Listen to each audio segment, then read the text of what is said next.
విజయనగర సామ్రాజ్యంలో శ్రీకృష్ణదేవరాయ అనే రాజు రాజసభలో ఒకరోజు అందరూ పండితులు, మంత్రులు కలిసి కూర్చున్నారు.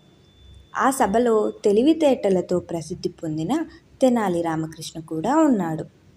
ఆ రోజు రాజుకు ఒక ఆసక్తికరమైన ప్రశ్న వచ్చింది. వెంటనే అందరినీ పిలిచి అడిగాడు, ఈ ప్రపంచంలో అత్యంత వేగంగా పరిగెత్తేది ఏది? సభలో ఉన్నవారు ఒక్కొక్కరు తమ అభిప్రాయాలు చెప్పారు. కొందరు గాలి అన్నారు, ఇంకొందరు గుర్రం అన్నారు, మరికొందరు మెరుపు అన్నారు. అందరి సమాధానాలు విన్నా రాజు కొంచెం అయోమయంలో పడ్డాడు. అప్పుడు తెనాలి రామకృష్ణ ముందుకు వచ్చి చిరునవ్వుతో అన్నాడు, మహారాజా, ఈ ప్రపంచంలో అత్యంత వేగంగా పరిగెత్తేది మనసు. రాజు ఆశ్చర్యపోయి అడిగాడు, మనసా? అది ఎలా వేగంగా ఉంటుంది? అప్పుడు తెనాలి చెప్పాడు, మహారాజా, మనసు ఒక క్షణంలోనే ఎక్కడికైనా వెళ్ళగలదు.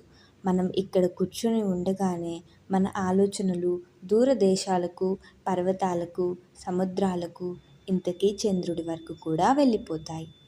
దానికి ఎలాంటి అడ్డంకులు ఉండవు. తెనాలి మాటలు విన్న రాజు ఆనందంగా నవ్వి, అద్భుతం, నిజంగా నీ సమాధానం చాలా తెలివైనది అని ప్రశంసించాడు. సభలో ఉన్న అందరూ కూడా తెనాలి తెలివికి ఆశ్చర్యపోయారు.